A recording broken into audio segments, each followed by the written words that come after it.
నమస్కారం. నా పేరు Tirupatayya, school assistant physical science. State level బాల్ వైజ్ఞానిక్ ప్రదర్శనలో భాగంగా నేను టీఎల్ఎం తయారు చేయడం జరిగింది. ఈ టీఎల్ఎం అనేది అయస్కాంతత్వము మరియు విద్యుత్తుకు సంబంధించినటువంటి అంశాలపై తయారు చేయడం జరిగింది. సాధారణంగా మనము పాఠశాలలో పాఠ్యబోధన అనేది చేస్తూ ఉంటాం. పాఠ్యబోధన చేయడము అని అంటే పుస్తకంలో ఉన్నది ఉన్నట్టుగా చెప్పడం కాదు. పుస్తకంలో ఉన్నటువంటి అంశాలు ఏవైతే ఉన్నాయో అవి ఏ తాత్విక పునాదుల మీద ఆధారపడి రూపొందించబడ్డాయో వాటిని సాధించడం కోసమని మనము రకరకాలైనటువంటి బోధనా వ్యూహాలను ఎన్నుకుంటూ ఉంటాం. ప్రతి ఉపాధ్యాయుడు ఆ పాఠ్యాంశాన్ని బట్టి, అందుబాటులో ఉండేటువంటి వనరులను బట్టి రకరకాలైనటువంటి బోధనా వ్యూహాలను ఎన్నుకొని తరగతి గదిలో బోధన అనేది చేస్తూ ఉంటారు. ఫైనల్గా ఉపాధ్యాయుడి యొక్క లక్ష్యం ఏంటిది అని అంటే ఏదైతే లక్ష్యాన్ని నిర్దేశించుకున్నామో ఆ నిర్దేశించుకున్నటువంటి లక్ష్యాన్ని చేరుకోవడానికి విద్యార్థులు చేరుకునేలా చేయడము అనేది దాని యొక్క ఉద్దేశం. సో అలా పాఠ్య బోధనలో మనం అనుసరించే వ్యూహాలలో టీఎల్ఎం, టీచింగ్ లెర్నింగ్ మెటీరియల్ ద్వారా బోధన చేయడము అనేది ఒకటి.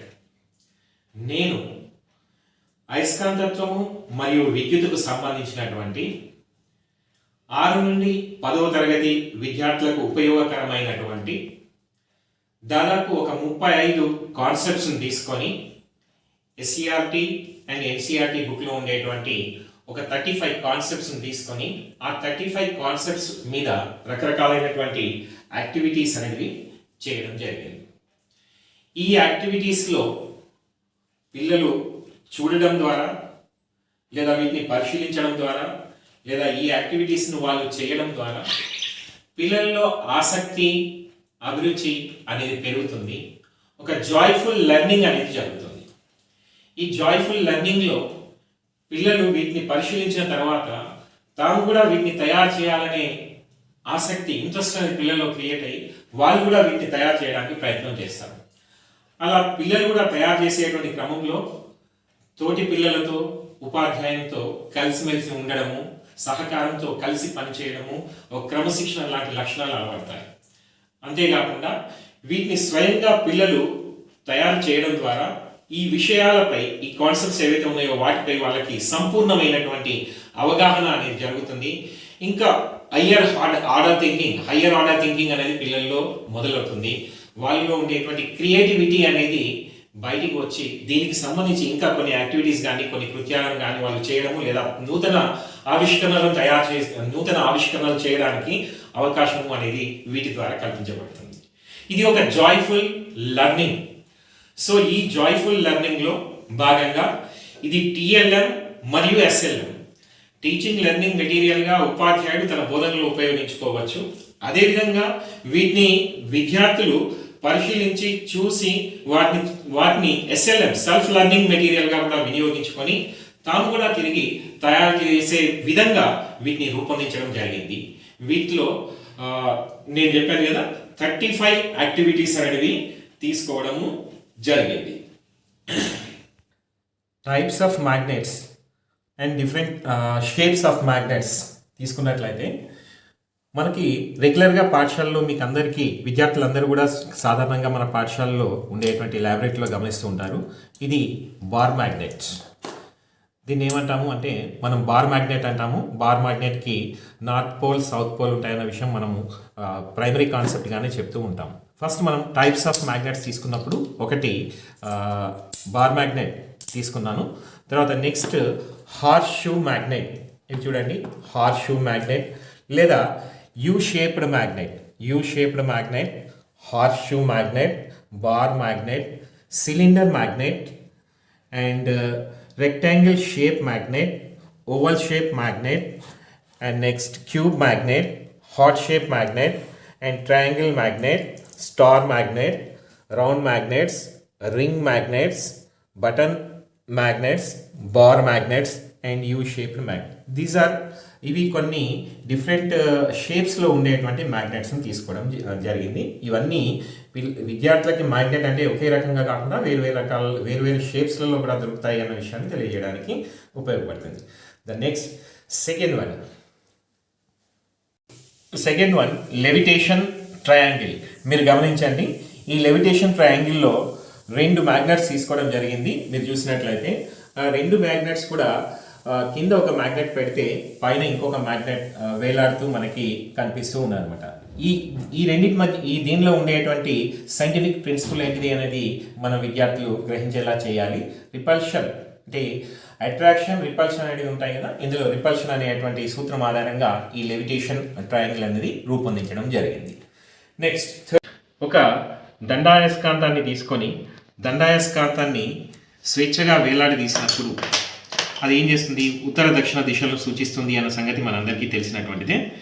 ఇప్పుడు ఇక్కడ గమనించండి, మీరు ఒక దండాయస్కాంతాన్ని తీసుకుంటున్నాను. ఈ దండాయస్కాంతాన్ని స్వేచ్ఛగా వేలాడదీసేసినప్పుడు అది కొద్దిసేపు తర్వాత డైరెక్షన్ ఇండికేటింగ్ ఒక దండాయస్కాంతాన్ని తీసుకొని దండాయస్కాంతాన్ని ఒక పురిలేని దారంతో కట్టేసేసి వేలాడదీసినప్పుడు ఆ దండాయస్కాంతం అనేది స్వేచ్ఛగా వేలాడదీసినప్పుడు ఉత్తర దక్షిణ దిశల్ని, భూమి యొక్క ఉత్తర దక్షిణ దిశలను సూచిస్తుంది. దీనికి సంబంధించినటువంటి యాక్టివిటీకి సంబంధించినటువంటిది ఈ దీని తర్వాత నెక్స్ట్ మ్యాగ్నెట్స్. ఈ ఫ్లోటింగ్ మ్యాగ్నెట్స్ అంటే మీరు ఇక్కడ గమనించండి, ఒక అయస్కాంతాలను తీసుకొని అయస్కాంతాలను ఒకదానిపై ఒకటి వేయడం జరిగింది. ఈ అయస్కాంతాలు ఎట్లా ఉన్నాయి అని అంటే దగ్గరికి రాకుండా దూరంగా ఇట్లా వేలాడుతూ కనిపిస్తున్నాయి, ఫ్లోట్ అవుతున్నట్టుగా కనిపిస్తూ ఉన్నాయి. ఈ ఫ్లోటింగ్ మ్యాగ్నెట్స్ అనేది ఒక యాక్టివిటీ లేదా ఒక కృత్యంగా తయారు చేయడం జరిగింది. దీనిలో ఉండేటువంటి సైంటిఫిక్ ప్రిన్సిపల్ మీకు తెలిసిందే. 2 సజాతి ధ్రువాలు వికర్షించుకుంటాయి.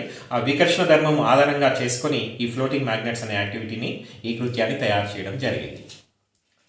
Next attraction and repulsion of cars. ఇక్కడ కొన్ని కార్లను తీసుకోవడం జరిగింది.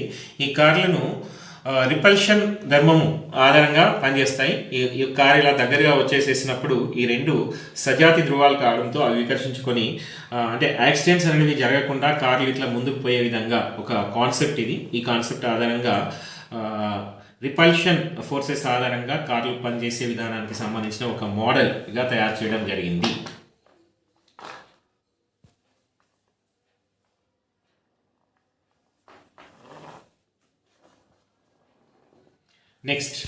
నెక్స్ట్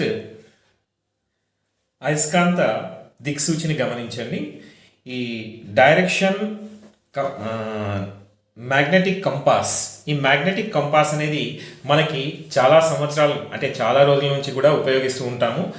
దిశలను తెలుసుకోవడానికి మ్యాగ్నెటిక్ కంపాస్ అనేది ఇది ఉపయోగపడుతూ ఉంటుంది. ఈ కంపాస్లో మీకు నీడిల్ అనేది స్వేచ్ఛగా ఉన్నప్పుడు అంటే కదలకుండా నిశ్చల స్థితిలోకి వచ్చేసినప్పుడు చూడండి నార్త్ సౌత్ను చూపిస్తూ ఉన్నది. నేను ఒక దండాయస్కాంతాన్ని దీని దగ్గరగా తీసుకొస్తున్నాను, గమనించండి. ఈ నార్త్ పోల్ తీసుకొచ్చేసినప్పుడు ఇట్లా రిపల్షన్ అనేది పనిచేస్తుంది. దీన్ని దూరంగా తీసుకుపోయినప్పుడు మళ్ళీ దూరంగా తీసుకెళ్ళినట్లయితే అది స్వేచ్ఛగా నిశ్చల స్థితిలోకి వచ్చేసినప్పుడు ఉత్తర దక్షిణ దిశలను సూచిస్తూ ఉంది. Next one catching the fish అనేది ఇది ఒక గేమ్ యాక్టివిటీలు తయారు చేయడం జరిగింది. దీనిలో మీరు గమనించండి, ఇక్కడ అన్ని ఫిషెస్ ఉన్నాయి. ఒకటి వీటిని క్యాచ్ చేయడానికి గాలం లాంటిది తయారు చేయడం జరిగింది. ఈ గాలాన్ని చూడండి, ఫిషెస్ దగ్గరికి తీసుకెళ్ళినప్పుడు ఫిషెస్ని ఎట్లా పట్టుకోవచ్చు అనేది ఈ ఒక పిల్లలు ఆడుకోవడానికి ఒక గేమ్ లాగా, వాళ్ళలో ఇంట్రెస్ట్ క్రియేట్ చేయడానికి ఒక గేమ్ లాగా ఇది ఉపయోగపడుతుంది. Catching fish game. Fun magnetic game. ఇది ఒక గేమ్ లాగా తయారు చేయడం జరిగింది. మీరు ఈ బోర్డుని గమనించండి, ఫన్ మ్యాగ్నెటిక్ గేమ్ బోర్డు. 2 పిల్లలు కానీ లేదా అంతకన్నా ఎక్కువ మంది పిల్లలు కానీ ఈ గేమ్ని ఆడుకోవచ్చు. ఇందులో ఈ మ్యాగ్నెట్స్ని ఈ బోర్డులో పెడుతూ ఉండాలి. ఎవరి చేతిలో మ్యాగ్నెట్స్ తొందరగా అయిపోయినట్లయితే వాళ్ళు విన్నర్స్ అవుతారు. ఒకవేళ ఈ మ్యాగ్నెట్ పైన పెట్టినప్పుడు ఎక్కడైనా టచ్ అయినటువంటి వాటిని తిరిగి తీసుకోవాలి. ఇట్లా చేతిలో ఉండేటువంటి మ్యాగ్నెట్స్ ఎవరి తొందరగా అయిపోయినట్లయితే వాళ్ళు విన్నర్స్. ఇది ఒక గేమ్, అంటే రిపల్షన్ అట్రాక్షన్ అనే ప్రాపర్టీ మీద ఇది ఆధారపడి పనిచేస్తుంది.